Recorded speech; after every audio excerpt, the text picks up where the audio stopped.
Now then, so new patch, new cards, and I look the way I do because I was up until the early hours theory crafting stuff. So we have some interesting stuff, and I won't drag this out too much because I want to get in and play them. So this is six factions, six decks. If you've seen these videos before, you know the gist. If you've not, the idea is I'm going to show you a deck for each faction that I've put together that I'm planning to use.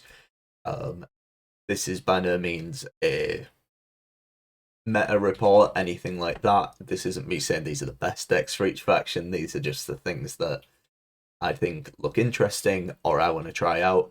And this video kind of operates as a way to, give people ideas, because at the start of the season, a lot of people are a little bit lost. I'm usually a little bit lost, so giving out ideas always helps.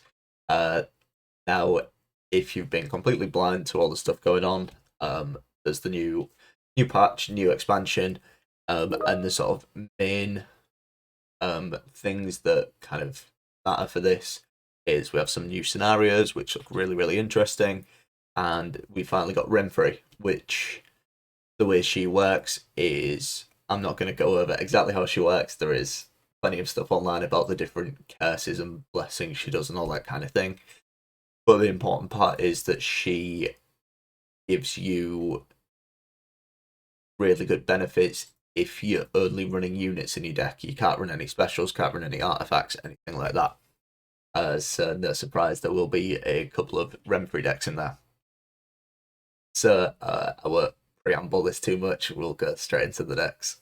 So starting off, we have a Renfrey deck straight away, and it's Relics. Now, this was the one that kind of came to mind for me when it came to what decks should and shouldn't run Renfrey. It's very, very similar to what we've been running past few seasons, with a little bit of consistency added in to make Renfrey very, very good. Um, my kind of logic with this was Relics already are pretty, unit heavy.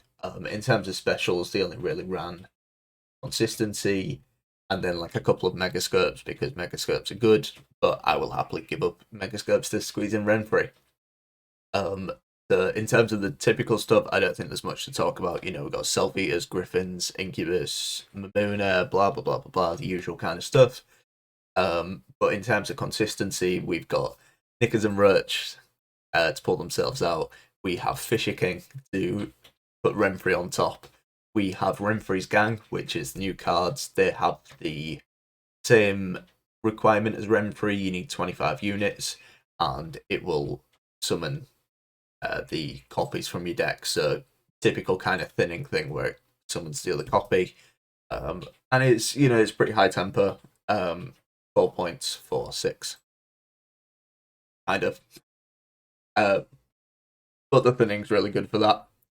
And sort of the final reason why I thought Renfrey really, really worked for Relics is your leader ability obviously spawns you that Thrive token, which is really, really nice. But once you've used it, it's not impactful during the round when you compare it to other sort of leader abilities that exist. Things like Double Cross, for example, where it's kind of a big commitment, a huge amount of points. The token is kind of you play it at the beginning of your round, and so it gives you a nice unit as you're going on. Maybe it gets up to 6-7 points, something like that during the round. So the general idea is now we can play our leader, and then we can play Renfrey to kind of replace it with something a lot more impactful. So we kind of get the best of both worlds. Round 1 and round 2 we can get our tokens, and then round 3 we can play the token, play Renfrey. Jobs are good. And we're also running Cast Scroll because I am terrified of how much consistency decks like this are kind of going to have. So, I mean, we have a ton of thinning, we have Fisher King, and we have Cast Scroll. So, hopefully, we should never miss Renfrey. But my luck is my luck, so we will just have to see. Now, for Nilfgaard, we also have a Renfrey deck. shock. I really like the look of it, to be honest. And it's assimilate because I think it kind of makes a lot of sense. You're already kind of running a fair amount of units. Obviously there's things you're gonna miss, like Yennefer's Invocation. You're really gonna miss bribery, coup, and of course because we're not running tactics, it means Jan Kalwit's basically out the door. We can't really get away with running it. But I mean, as always with Nilfgaard, there's plenty of tools to mess about. So we have the usual kind of things: edge torturers, blight makers for thinning. Again, I've got Fisher King in there because I'm terrified of missing Renfrey. Um, and some of the more interesting stuff. So we have Ramon in there because he's creating slave hunters. We needed more units, and he kind of fits nicely because he counts as a create, and he gives us an additional assimilate unit with also some armor, which is really really nice. We also have a Alba armored cavalry in there, so if we need 2 locks, we can get 2 locks should we need it. We also have Rune Mage, which gives us more options on our Renfrey for the creates, which is really, really nice. Also helps Lydia. And we have an Angolan because I'm expecting a ton of scenarios to be on the ladder. And as you'll probably know, with Assimilate, it is not exactly difficult to copy a scenario and trigger it as Assimilate, because we can use Angoulême to get the scenario, and then the combination of double cross, Brathens, informants, Lydia sometimes, Rune Mage. We can typically trigger a scenario, pretty much any scenario we can quite easily trigger just by playing it at opportune times, copying certain units. Should be a fun time. How this will go compared to like a traditional kind of assimilate, we will just have to see. But I kind of like the idea, especially because Renfrey's change of the leader, a lot of those result in creating things, which will also trigger assimilate. So that was my logic. Anyway, it is quite a top end heavy deck. You can kind of see there's a lot of 5s, and a lot of sort of 10, 11, 13s. That's kind of the idea, is we have some big units that are really going to pack a punch that will hopefully, hopefully be enough. So this is another one that I think will be pretty interesting. And how good it is will take some testing. Now, I don't think Northern Realms is going to be a surprise. I really want to try out the whole Grace Knights mechanic, especially since this is the only one I predicted correctly when I was calling scenarios. Everything else I got wrong, but I got Knights right. I thought we were going to get some Northern Realms Knights. So we've gone for a diversion kind of list. We're running basically everything with Grace. So if you haven't seen what Grace is, it's an ability where once the power of a unit reaches the amount it sits for Grace, so for example, Knight Errant has Grace 9, so when the Knight Errant gets up to 9 points, it triggers its Grace ability.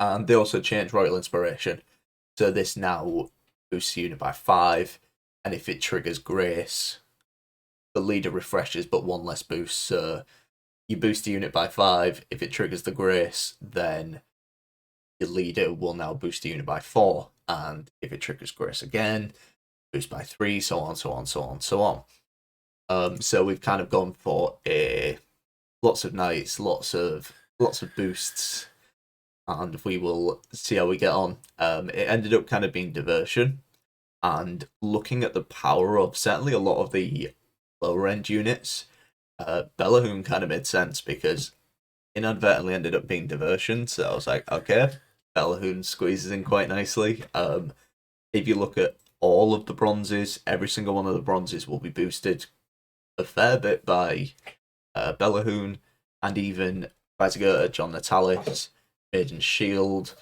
and Sayus, all of those will also get boosted by Bellhoon. There's only Reynard, Vandergrift, Dandelion, and Donomir. So 4 units that benefit from Bellhoon. So it kind of makes sense. So for consistency, we have AA, we have John Natalis, but it's going to be typical kind of Northern Realms consistency, which is praying to hit your scenario. And it seems kind of interesting. It seems like a very, very good long round kind of deck. We also have a Dandelion in here because we have a lot of grace effects, so any carryover kind of great for us. If we can play Dandelion in round 1, just get like 1 boost down on him, whether that's putting put Kerat Marine down or use a Mad Charge, just something to get him boosted, and we can really start churning out points onto our Grace units. So when it comes to actually playing them later on, they're kind of ready to go. We don't have to wait 10 turns for them to hit the Grace ability. Obviously, there's a little bit of anti-synergy there with King Bellhoon, but we can play that. I think if we get huge amount of carryover from Dandelion onto a unit, we won't care too much that Bellhoon's not boosted. I think we can live with that. Obviously, we are running Damsel in Distress, which is the scenario. Basically, this lets you summon knights and progresses when you play knights, and gives a ton of boost and plays a Mad Charge at the end, which seems kind of good.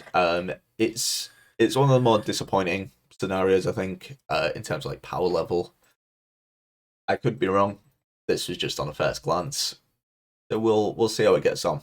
We will see how it gets on. Now for Squirtle, surprise, surprise, it's Harmony. So we got a lot of the new cards. Obviously the new scenario, which seems pretty good. Late Guardian Dusk aspect seems kind of amazing, to be honest, as kind of almost like a late game finisher kind of thing. If it's triggered in hand and deck, that seems pretty good. And we are running, I inadvertently ended up being Diversion. That is by no means necessary. We just ended up that way. We've also got, of course, we've got the Dalton, Monroe, Dwarven Chariot kind of package in there because that's kind of too good not to run. And also Dwarven Chariots are machines, which is a kind of unique tag. So that's pretty good for triggering Harmony and things like that. And then for consistency, we've got Verve into Asengrim's Council, Call of the Forest, and we also have Simless into Bountiful Harvest for a little bit of carryover and things like that. And it's typical kind of Harmony kind of stuff. We have a lot of unique categories, a lot of Harmony cards that are just going to passively generate a lot of value, and Harmony's kind of one of those decks that is a little annoying to play against because you kind of can't win, because if you remove Harmony cards, then you're just removing one of those primary categories from the board. So say for example you kill I don't know, let's say I play a Dwarf Skirmisher and I trigger all of the Harmony. Then they remove the Dwarf Skirmisher, and now when I play a Dwarf again, everything else is going to be boosted.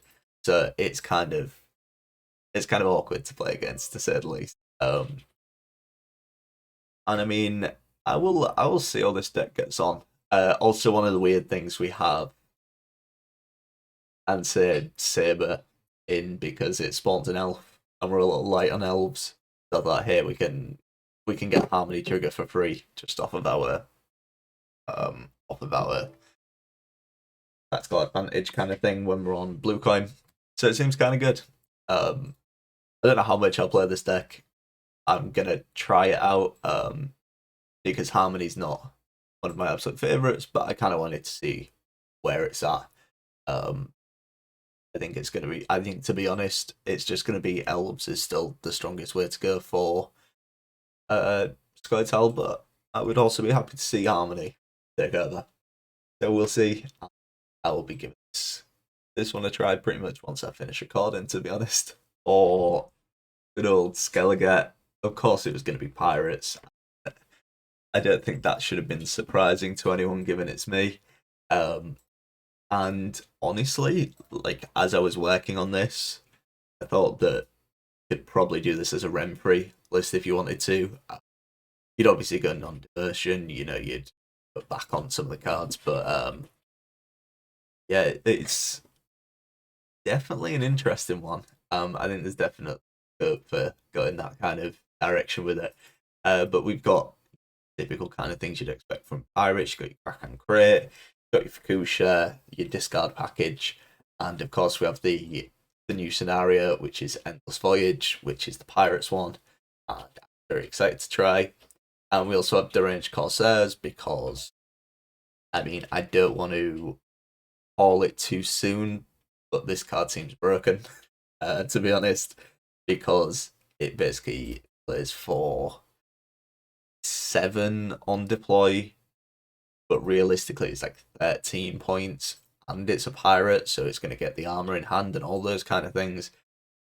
So yeah, it seems pretty good. I will say it seems maybe broken, to be honest. We also have Bjorn Stormerson because he seems kind of cool.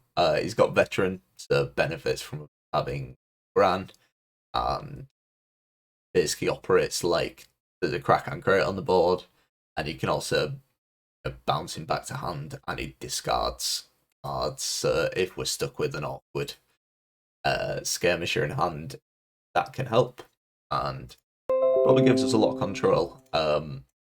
In terms of how good this will be, we will kind of have to see. I don't want to call it. Don't want to call it too soon. It's whether the power level of this deck can compete, because Pirates was already pretty good. It's just whether it's still at that point. So fingers crossed. I want my Pirates to be doing good.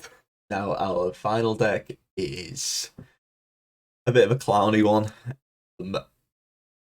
I hope to God this is good. But it's a double scenario syndicate kind of list because it's kind of the only one that I've seen so far that kind of makes sense to run both scenarios, because they kind of cross over quite a bit. There's not really crossover between like Knights and Siege or like Elves and Harmony. There's not really crossover there, but In Search of Forgotten Treasures works off Horde, and Passiflora works off of Horde quite nicely. Like a lot of the Blind Eyes cards are Horde cards. So, maybe this is the return of Hidden Cash. Hopefully it's Hidden Cash at a balance level, not old Hidden Cash. But basically what we have is a ton of Tide Cloaks, a ton of Blind Eyes, a lot of good Horde abilities, in the form of like the new Lindia's Crew, which, if you've not seen that, seems very interesting. Basically when it'll trigger when it's like in your hand or deck, it'll reduce counters provided you're at a Horde count of 9, but in Hidden Cash it's actually 7, so whenever you're at 7 it goes down. And it's an 8 provision card with 3 power that owns 3 copies of itself, which is already really, really good, because that means you end up with 12 points on the board from an 8, already insane. But also each of these reduces the cost of your hordes by 1. So realistically, this becomes turning 9 coin hordes, because we're both Hidden Cash and we're going to have 4 of these. All of a sudden now it costs 3 coins for the most expensive hordes in the game, which is ridiculous, absolutely ridiculous. It basically means that Sol, you only need 3 coins and he's boost himself by 3. If you have 0 coins, he's boost himself by 2 every turn. It's stupid. Kind of stupid to say the least. But it seems very, very interesting. And so we're going for that. We're running double scenario, which obviously gives us a lot of flexibility when it comes to if we're bled, which is sometimes the weakness of scenario kind of decks. If we have to play one of the scenarios, that's fine. We have the other one ready to go. And yeah, it seems kind of interesting. Beyond that, we're running the typical kind of things you'd expect to see in this kind of a list. We've got like Horson and Philippa. We have Adriana because Blind Eyes spawns a Sly Seductress, seems pretty good. Poison Package on the bottom. And then we're running a couple of new Treasure Huntress cards because they seem kind of interesting. Horde 7, so actually Horde 5. Infuse an allied unit with, at the end of your turn, gain 1 coin. So it basically turns card on the board into a tax collector. My only concern is having vendors, but we do have a Conjurer's Candle, we do have Boston's Freak Show. Hopefully that's enough. Whether it will be or not, we are still to see. We can also go for Shady Vendor, pulling a... I've forgotten the word of the card, but the one that gives you a Corporation fee card, so maybe we get away with it. Is the plan. We may need rejigging a little bit to put in a couple of spenders, but we shall see. We shall see. And that will be it. There's absolute ton of things to try out. Very impressed with this, in all honesty. I think there was a lot of interesting things added, a lot of things to try out, so I'm pretty excited to try it. So yeah, go take some of these and try them out. And as always, these are the decks I threw together before I even got a chance to play any of them. So most of them will see anywhere from like major changes to slight tweaks as I try them out and see where they're at. But if you have any insights or suggestions, please let me know because I will happily try out new things. I'm looking to improve these decks as well, and anyone watching this can look in the comments, see your suggestions, and see, yeah, an Irish stupid, yeah, this makes more sense, and then improve the decks themselves as they go along. So, as always, if you enjoy, and I will